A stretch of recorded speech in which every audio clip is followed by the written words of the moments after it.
Halo adik-adik, kembali lagi bersama Les Online Sinau bareng Cikgu ya.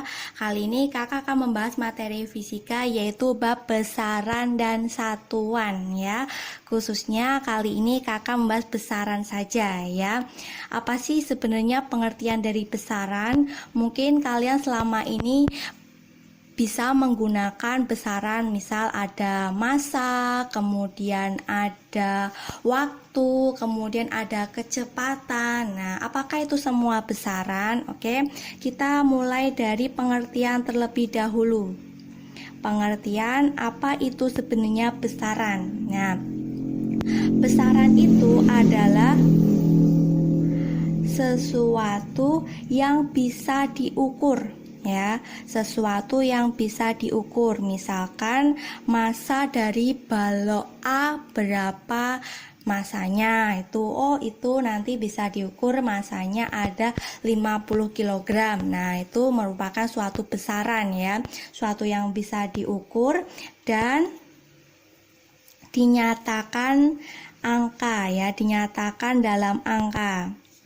Tadi ada angka, misalkan masanya 50 kg, ada 50 ya. Tadi ada misal di sini ada balok A ya, balok A 50 kg. Nah, 50 itu dinyatakan dalam angka ya.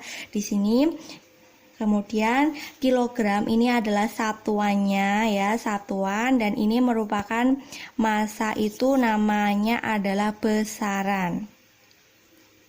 Oke, berarti nggak boleh ya misalkan tanya berat badan kamu berapa gitu. Seharusnya berat itu bukan besaran, tapi sebenarnya yang betul adalah massanya berapa kilogram gitu seharusnya kalau mau tanya ya. Oke, nah di sini besaran itu banyak banget. Tadi yang sudah saya sebutin ada massa, ada kecepatan. Nah, semua itu sebenarnya dibagi menjadi dua, yaitu cara garis besar ada besaran pokok sama ada besaran turunan ya. Besaran pokok ini harus kalian benar-benar pahami dan betul-betul kalian hafal ya. Di sini besaran pokok itu ada 7 macam ya. Apa itu 7 macam semuanya? Oke, saya tulisin aja. Nah, di sini ya, tadi besaran pokok ada 7 macam, ada panjang, ada waktu, intensitas cahaya, suhu, kuat arus, massa, sama jumlah zat. Nah, ini semua besaran pokok. Nah, jadi inti pengertian dari besaran pokok itu apa?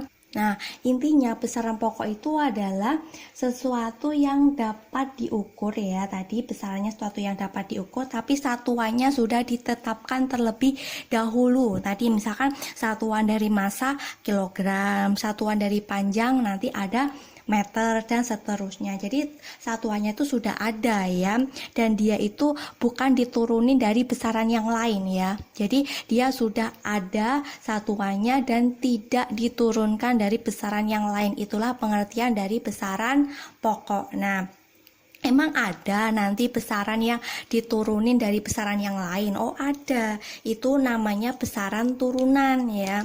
Ini setelah ada besaran pokok, ada namanya besaran turunan. Besaran yang diturunkan dari besaran pokok ya. Misalkan di sini tadi contohnya ada besaran turunan banyak banget, ini nggak usah dihafal, langsung aja. Misalkan ada besaran turunan itu yang paling umum aja yang sudah kita pelajari mungkin di SMP itu namanya kecepatan. Nah, kecepatan itu kan satuannya kita tahu meter per sekon. Nah, berarti ini besarannya diturunin dari siapa? Meter ya, meter per sekon. Meter itu satuan dari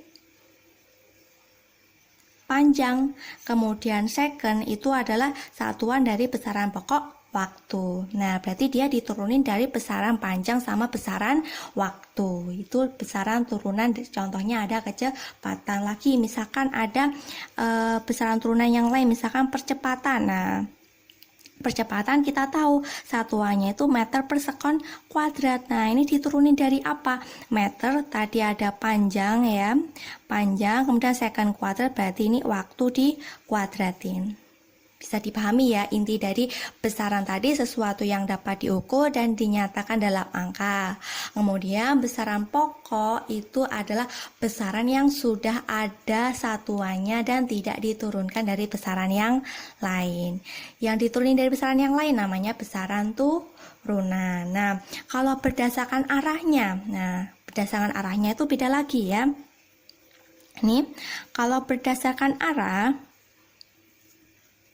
si besaran ini ya, besaran ini kalau berdasarkan arah itu dibagi menjadi dua.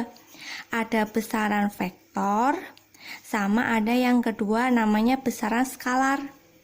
Nah, tadi kita tinggalkan dulu besaran pokok sama besaran turunan, kita masuk ke besaran yang berdasarkan arah. Nah, kalau berdasarkan arah di sini kita pahami dulu yang vektor. Nah, vektor itu ya suatu besaran yang memiliki nilai ya. Dia punya nilai, ada angkanya ya, jelas bisa diukur, namanya besaran kok ya. Nanti punya nilai sama ada arah. Nah, ini yang penting. Misalkan arahnya ke kiri, ke kanan, atas atau bawah gitu ya. Punya nilai sama punya arah. Misalkan contohnya ada gaya. Oh, misalkan nanti ada balok A diberikan gaya 10 Newton ke kanan. Nah, kan ada arahnya ke kanan atau ke kiri, itu namanya besaran vektor. Contohnya ada gaya, kemudian ada perpindahan. Oh, misalkan baloknya ini berpindah sejauh 10 meter ke utara. Nah, itu kan ada arahnya. Itu namanya besaran vektor. Nah, kemudian ada besaran yang kedua, itu namanya besaran skalar. Nah, kalau besaran skalar di sini dia punya nilai aja ya, punya nilai, dia nggak punya arah. Misalkan di sini ada massa. Nah, ada massa, kemudian ada waktu, kan nggak mungkin. Misalkan massa balok A itu 50 kg ke utara, kan nggak matching gitu ya. Jadi massa, waktu, dan seterusnya itu masih banyak lagi. Kalau dia nggak ada arahnya, itu namanya besaran skalar. Nah, ini sudah saya tuliskan besaran vektor sama besaran skalar yang sering keluar di soal. Contohnya apa aja bisa disimak ya. Di sini ada besaran vektor, yaitu ada gaya, percepatan, perpindahan, momentum, dan lain seterusnya. Besaran skalar itu juga ada yang nggak punya arah tadi ya. Ada massa, suhu, usaha, waktu, ada volume ya.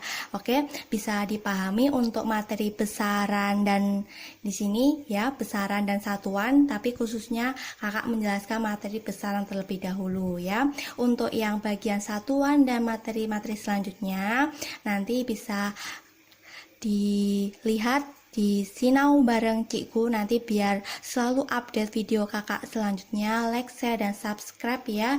Diaktifkan tombol notifikasinya dan jangan lupa untuk follow IG PR Matfiz Kim Online. Kalau adik-adik pengen tanya PR ada dari sekolah SMA, SMP, atau mungkin nanti bisa kuliah, nanti bisa DM kakak di sini IG-nya. Jangan lupa ya. Oke, sampai ketemu lagi di video kakak selanjutnya.